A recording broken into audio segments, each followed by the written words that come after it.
Juggle tribes, gadgets and ancient loot boxes in the spiritual successor of Revive in Recall. And today we're diving into a quick start tutorial for Recall.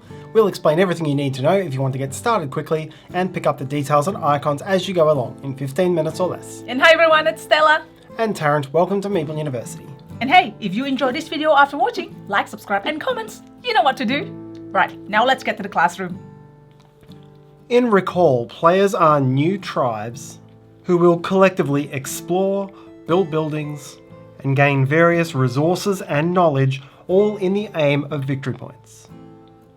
Points come from these two icons, with green points gained immediately and purple at game's end.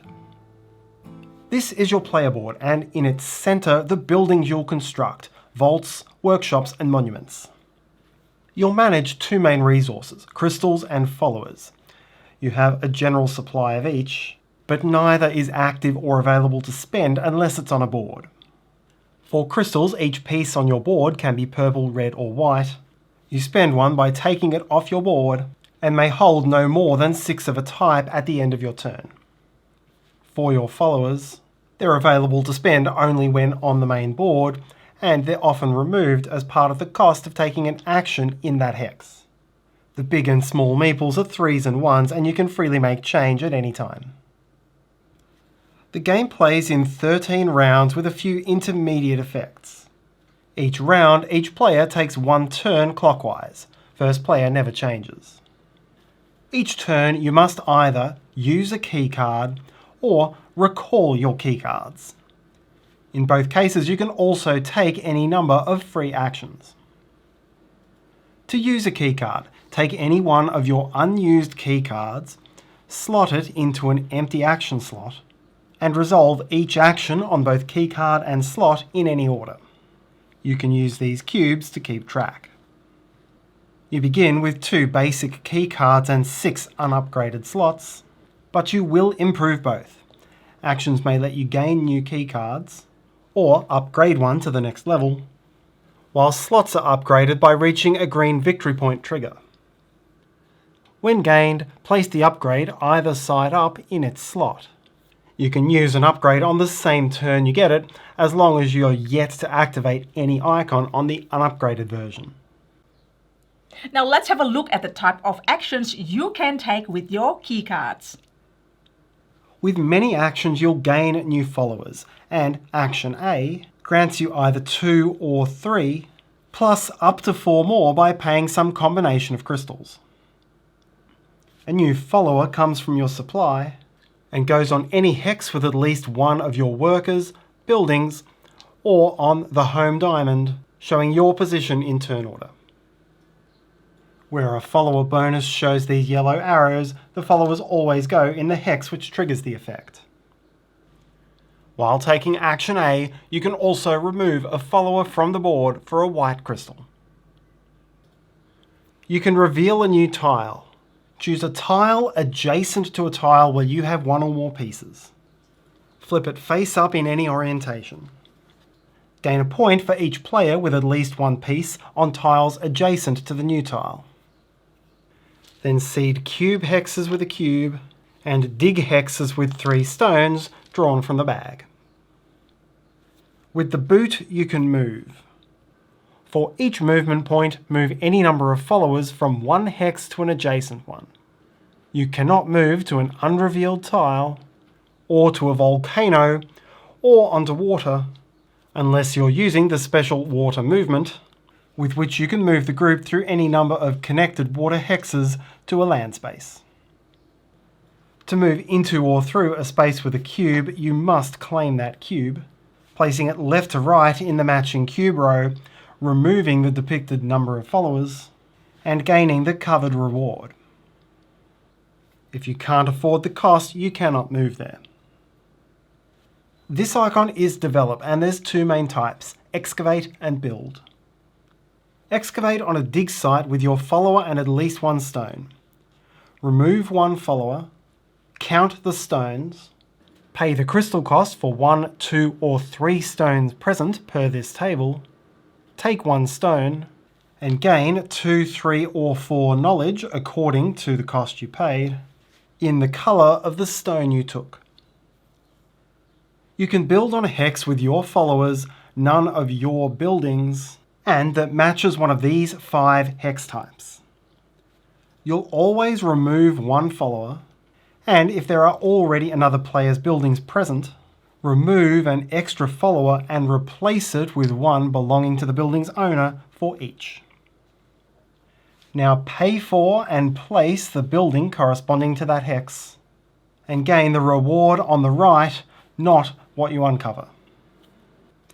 Vaults have no extra cost and can be built in any order.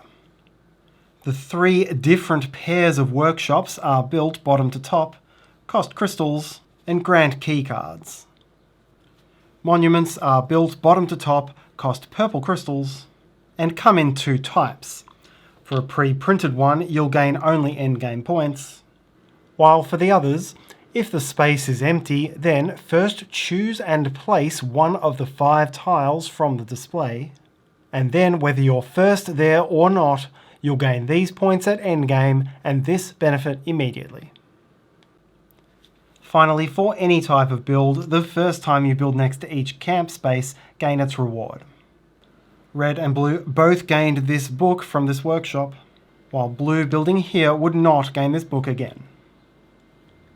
You can also spend development to upgrade a single crystal from one level to the next, and this is one of several ways to gain this effect. You can also manipulate your crystals by free actions. You can upgrade 3 crystals to a single crystal of the next level, or you can downgrade a crystal using the exchanges shown here. Another free action is to open a crate. You gain crates through various effects, and you can reveal them and resolve their effects as free actions. The final main action is F, and at a cost or benefit, this will let you resolve a different action slot strictly which already has a keycard. Here, if I chose B, I'd resolve each of these effects. Those are all of the main actions. Now let's have a look at some of the effects and bonuses which can be triggered. Ooh, combos. In setup, each player takes a tribe card and gadget, and these have some special abilities, and in some cases, special components and ways of scoring.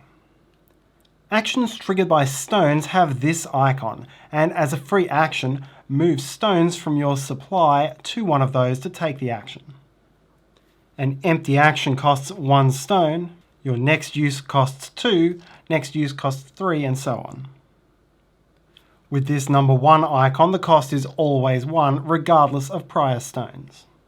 These can sometimes be done at any time, but sometimes need a trigger. This one, for example, can only be done while excavating, and only once per excavation. You'll gain more of these as benefits on the knowledge tracks. The first player to reach step 3 on a track gains a point, flips the tribe and gadgets, and chooses a gadget for personal use. Subsequent players to get there just gain a gadget. Upon reaching level 5, gain your stone, and unlock the effect of that track's tribe. Now your free actions can also move stones here to resolve that triggered effect. At these steps with tokens, gain the benefit on the token. Multiple players may claim these throughout the game. On your turn, if you don't use a keycard, then you recall. Take out all your keycards, returning them to your supply. Then for each recalled keycard, here it was 4, gain a different benefit showing on one of these red squares, which you'll uncover as you construct buildings. Return all of your activation stones to your supply. You may still take free actions on a recall turn, either before or after your recall, except that you can't activate actions with activation stones after the recall. You'll go around playing turns in this way for 13 rounds. But there are some exciting intermediate things which will happen. In these 3 steps, you'll choose a path. In turn order, players pick one of the 2 path cards for this era and gain the bonus on the adjacent token. In doing this, you're setting your endgame scoring. All players will score the top halves of both cards, but you'll score the bottom half only on the card you choose. Then, at the start of the game, each player is dealt 2 endgame objectives, and this provides a way of scoring 15 points by meeting the achievements on the purple box. When entering this phase, in turn order, each player chooses one of these 2 cards to keep, discarding the other, and gains all the benefits below the line on the one they discard. All 4 of these intermediate phases are resolved in turns, and you can take free actions but no other actions during those turns. After 13 rounds, the game is over and proceed to final scoring. Score your objective card if you've achieved it. For the 6 path cards, score the 6 top halves and the 3 bottom halves you chose. Top halves are always the same, bottom halves depend on the side of the card. For the top halves, you'll score the points on all of your key cards, 2 points for each non-player stone you've excavated, 2 points for each vault you've built, the points below the rightmost cube in each of your 4 cube colours, points for your finishing positions on each of the 3 knowledge tracks, and the endgame points on your monuments. Here it would be 5, and re-scoring my white knowledge track. The bottom halves are all specialisations on the same types of benefits.